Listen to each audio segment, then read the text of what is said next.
Hello everyone. आज की इस वीडियो में हम लोग देखने वाले हैं रिसोर्स एलोकेशन ग्राफ। अभी रिसोर्स एलोकेशन ग्राफ होता क्या है?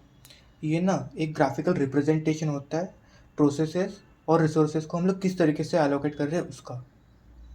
इसमें ना हमारे पास कुछ कंपोनेंट्स होते हैं। पहला है एजेस, देन है वर्टाइसेस। वर्टाइसेस हमारे पास टू टाइप्स के होते हैं इसमें। पहला है प्रोसेसेस, देन हमारे पास है रिसोर्स। प्रोसेस को हम लोग कुछ इस तरीके से डिनोट करते हैं एंड रिसोर्सेज को इस तरीके से R1। एजेस हमारे पास भी दो टाइप्स के होते हैं। अगर हमारे पास ऐसी एज दी है जहाँ रिसोर्सेज से होते हुए प्रोसेस के टूवर्ड्स जा रहा है एक एरो, सो हम इसे बोलते हैं एलोकेटेड। बट अगर ये आप प्रोसेस से होते हुए रिसोर्स के टूवर्ड्स जा रहा है तो हम इसे बोलते हैं रिक्वेस्ट। सो ये हमारे दो टाइप की एजेस है। पहला है एलोकेटेड, देन है रिक्वेस्ट एज। अब रिसोर्स के भी ना हमारे पास दो टाइप्स होते हैं। सबसे पहला सिंगल इंस्टेंस, देन है मल्टीपल इंस्टेंस। सिंगल इंस्टेंस का रिप्रेजेंटेशन कुछ ऐसा होता है जहाँ हम लोग सिंगल डॉट से रिप्रेजेंट करते हैं कि ये सिंगल इंस्टेंस है। एंड मल्टीपल में हमारे पास कितने भी डॉट्स हो सकते हैं, 1 2 3 एंड सो ऑन। अब इसका मतलब क्या है? अगर सिंगल इंस्टेंस रहा तो जो रिसोर्स है ना, एट ए टाइम एक ही किसी प्रोसेस की हेल्प कर सकता है, बट मल्टीपल में दो या उससे ज़्यादा प्रोसेस की हेल्प कर सकता है। अब एक्चुअल में रिसोर्स एलोकेशन ग्राफ काम किस में आता है? ये डेडलॉक डिटेक्ट करने में काम में आता है कि जो हमारा रिसोर्स एलोकेशन ग्राफ है उसमें कई सर्कुलर वेट लिस्ट तो फॉर्म नहीं हो रही है।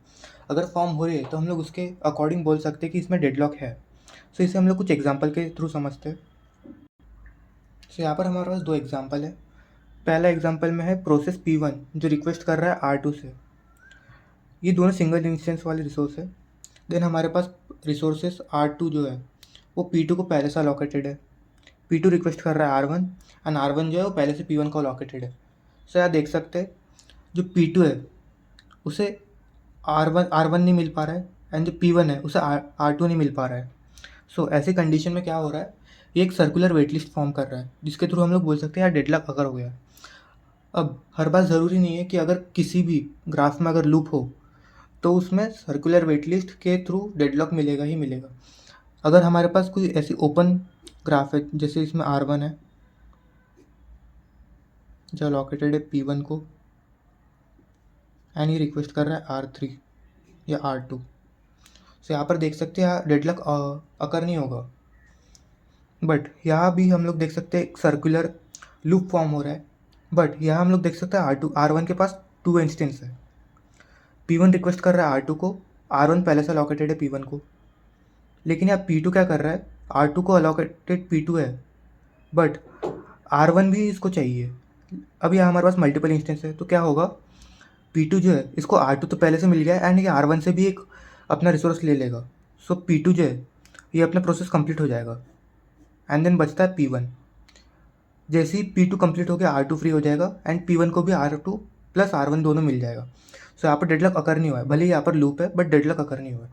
सो अगर कभी भी आपको लूप दिखता है जैसे इस केस में या इस केस में, तब चांसेस होते हैं कि डेडलॉक अकर होगा। ये कंफर्म नहीं होता है कि डेडलॉक हमेशा ही अकर होगा, बट जस्ट चांसेस रहते हैं। अब हम लोग कुछ एग्जांपल सॉल्व करके चेक करेंगे कि इसके एग्जांपल सॉल्व कैसे होते हैं।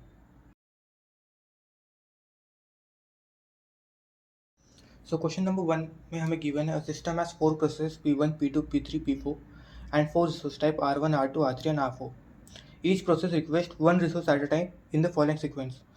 हमारे पास सीक्वेंस कुछ इस तरीके से गिवन है जहाँ फर्स्ट कॉलम ये बता रहा है कि प्रोसेस ने इन रिसोर्सेज को होल्ड पे रखा हुआ है, मतलब एलोकेट हो चुके हैं।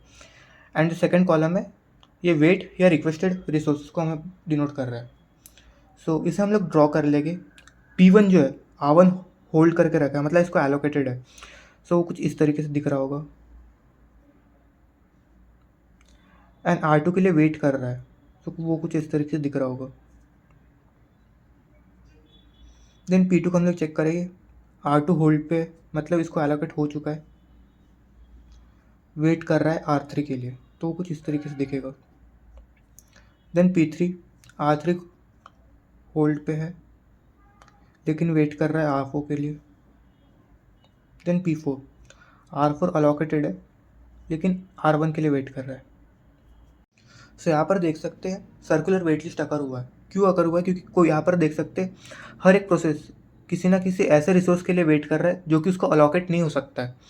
जैसे P1 को R2 चाहिए लेकिन R2 अलोकेटेड है, P2 को R3 चाहिए लेकिन R3 अलोकेटेड है, P3 को चाहिए R4 लेकिन R4 अलोकेटेड है P4 को, और P4 को चाहिए R1 जो कि अलोकेटेड है P1 को। सर सर्कुलर वेट लिस्ट अकर हो रही है। अभी यहाँ पर हम लोग किस तरीके से इसको अवॉइड करेंगे? सबसे पहले हम लोग जितने भी हमारे पास रिसोर्स है R1, R2, R3, R4, इसको असेंडिंग ऑर्डर में लिख लेंगे। सो सबसे पहले आएगा R1, देन R2 उससे ग्रेटर रहेगा, देन R3 उससे ग्रेटर रहेगा, देन R4। अब हम लोग चेक करेंगे गिवन सीक्वेंस में कि जो होल्ड है उसका जो वैल्यू होनी चाहिए वो कम होनी चाहिए वेट से। यहाँ देख सकते हैं R1 जो है इस असेंडिंग लिस्ट के अकॉर्डिंग छोटा है देन R2, तो ये वैलिड है। देन हम चेक करेंगे P2, R2 छोटा है R3 से, सो ये भी वैलिड है। देन R3 R4 से छोटा है, बट यहाँ देख सकते हैं R4 R1 से छोटा नहीं है। सो अभी हम लोग क्या करेंगे, R1 को इसकी जगह स्वैप कर लेंगे। सो जो न्यू सीक्वेंस दिखेगा वो कुछ इस तरीके से रहेगा। सबसे पहले R1 होल्ड पे रहेगा, देन वेट करेगा R4 के लिए। सो जो न्यू सीक्वेंस लिस्ट रहेगी वो कुछ इस तरीके से दिख रही होगी।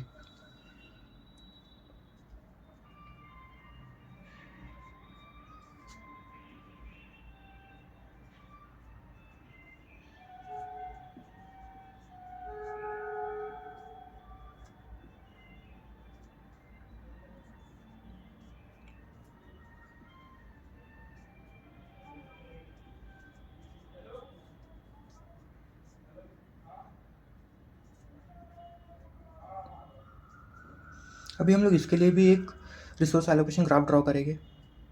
अभी हम लोग गिवन सीक्वेंस के अकॉर्डिंग प्रोसेस को हम लोग रिसोर्स एलोकेट करेंगे। यहाँ देख सकते हैं P1 ने होल्ड पे रखा है R1 को एंड वेट कर रहा है R2 के लिए। P2 के पास अलोकेटेड है R2 एंड वेट कर रहा है R3 के लिए। P3 के पास अलोकेटेड है R3 एंड वेट कर रहा है R4 के लिए। बट यहाँ ना P4 जो है इसे R1 अलोकेटेड है एंड ये वेट कर रहा है R4 के लिए। बट यहाँ ना अभी एक प्रॉब्लम है, यहाँ पर जितने भी हमारे पास रिसोर्स है ना ये सिंगल इंस्टेंस वाले हैं। सो एट अ टाइम एक रिसोर्स एक ही प्रोसेस को अलोकेट हो सकता है। सो अभी हम लोग क्या करेंगे, P1 को हम लोग डी अलोकेट कर देंगे R1 के लिए एंड P1 के लिए R1 को रखेंगे होल्ड पे। देन अभी यहाँ चेक कर सकते हैं R4 जो है ये किसी को भी अलोकेट नहीं हुआ है। सो अभी हम लोग क्या करेंगे, जो P3 है या P4 इन दोनों में से किसी एक को प्रायोरिटी दे देंगे। हम लोग P4 को प्रायोरिटी देते हैं एंड हम लोग R4 को P4 के लिए अलोकेट कर देंगे। अब यहाँ देख सकते हैं R1 जो है P4 के लिए अलोकेटेड है, R4 जो है वो भी P4 के लिए अलोकेटेड है, तो P4 यहाँ कंप्लीट हो जाएगा। R1 जो है ये फ्री हो जाएगा एंड R4 भी फ्री हो जाएगा। जब R4 फ्री हो जाएगा तो यहाँ देख सकते हैं R3 जो है ये अलोकेटेड है P3 के लिए, यहाँ से हमें R4 मिल गया तो P3 भी कंप्लीट हो जाएगा। यहाँ पर R3 फ्री हो गया, R2 अलोकेटेड है P2 के लिए एंड देन R3 भी इसको अलोकेट हो जाएगा क्योंकि R3 तो फ्री हो गया P3 के कंप्लीट होने के बाद, तो P2 भी कंप्लीट हो जाएगा। अब यहाँ R2 भी फ्री है, R1 भी फ्री है, सो P1 भी कंप्लीट हो जाएगा। सो लाइकवाइज हम लोग इस क्वेश्चन को इस तरीके से हम लोग इसका डेडलॉक अवॉइड कर सकते हैं।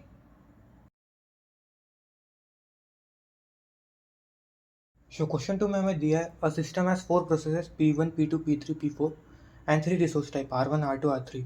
The following information is provided. P1 is holding R1 and waiting for R2. So P1 जो है इसके पास पहले से R1 अलोकेटेड है एंड वेट कर रहा है R2 के लिए। P2 is holding R2 and waiting for R3. P2 जो है इसके पास पहले से अलोकेटेड है R2 एंड R3 के लिए वेट कर रहा है। P3 is holding R3 and waiting for R1। P3 के पास R3 पहले से अलॉकेटेड है एंड R1 के लिए वेट कर रहा है। P4 is holding R2 and not waiting for any resources. So P4 के पास पहले से R2 अलॉकेटेड है एंड ये कोई और रिसोर्स के लिए वेट नहीं कर रहा है। सो अभी हमें इसमें चेक करना है कि डेडलॉक स्टेट है या नहीं। सो यहाँ पर देख सकते हैं जो R2 है ये अलॉकेटेड है P2 के लिए भी एंड P4 के लिए भी। सो यहाँ पर हमें 2 केस अज्यूम करने पड़ेंगे। सो केस 1 अगर अज्यूम कर रहे हैं हम लोग,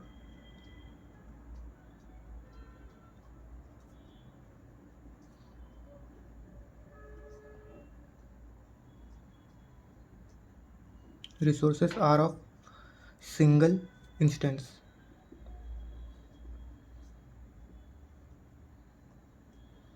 अब अगर ये केस सिंगल इंस्टेंस का है, क्योंकि हमें क्वेश्चन में मेंशन तो कुछ नहीं किया है, सो इसके अकॉर्डिंग केस 1 के अकॉर्डिंग क्वेश्चन इनवैलिड हो जाएगा। बट हम लोग केस 2 को भी अज्यूम करके चलेंगे। सो केस 2 में assuming R2 has multiple instance.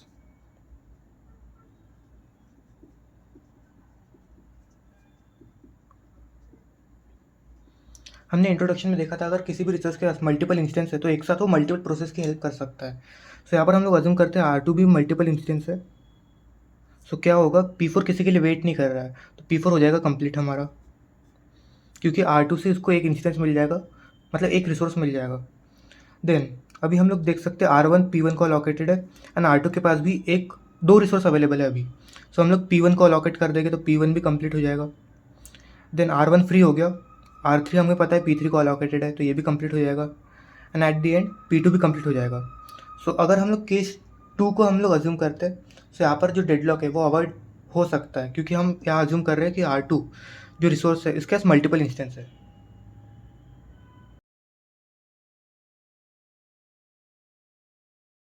सो अभी हम लोग सॉल्व करें क्वेश्चन नंबर 3, जिसमें हमें ये सीक्वेंस दी है जहाँ P1 को R1 अलॉकेटेड है एंड वेट कर रहा है R2 के लिए। P2 को R2 अलॉकेटेड है एंड वेट कर रहा है R3 के लिए।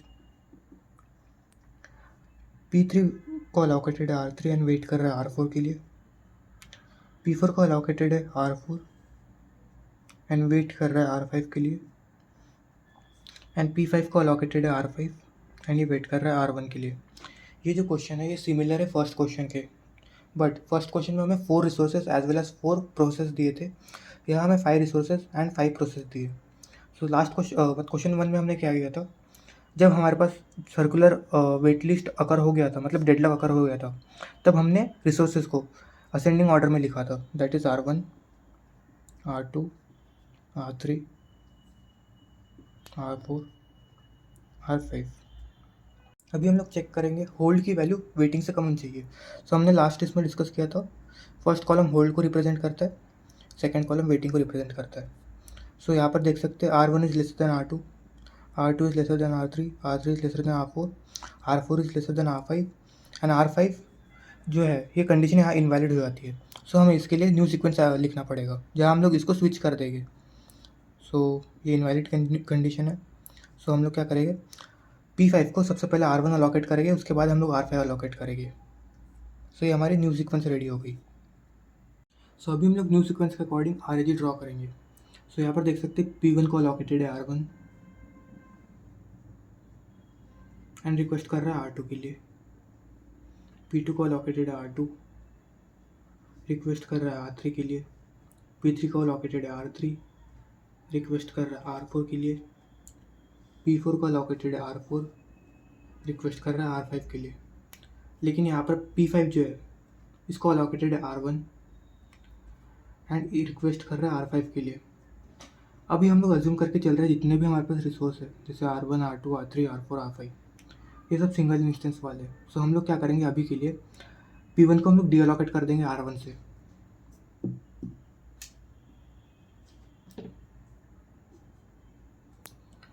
एंड हम लोग देख सकते हैं R5 जो है ये अभी तक किसी को भी अलॉकेट नहीं हुआ है, ना ही P5 को है ना ही P4 को है। सो अभी के लिए हम लोग इसको अलॉकेट कर देंगे P5 को। सो यहाँ पर P5 को अलॉकेट करने के बाद R1 भी अलॉकेट हो चुका है, R5 भी हो चुका है, तो P5 यहाँ कंप्लीट हो जाएगा, यहाँ पर R5 फ्री हो जाएगा। एंड हम लोग देख सकते हैं R4 जो है P4 को अलॉकेटेड है, तो P4 भी कंप्लीट हो जाएगा। सिमिलरली R4 फ्री हो जाएगा, यहाँ देख सकते हैं R3 P3 के अलॉकेटेड है, सो P3 भी कंप्लीट हो जाएगा। लाइकवाइज P2 भी कंप्लीट हो जाएगा एंड लास्ट में P1 भी कंप्लीट हो जाएगा। सो ये सीक्वेंस है जो रिक्वायर्ड रहेगी हमें डेडलॉक अवॉइड करने के लिए। सो ये था हमारा last question of resource allocation graph. So thank you so much for watching and I will see you in the next video.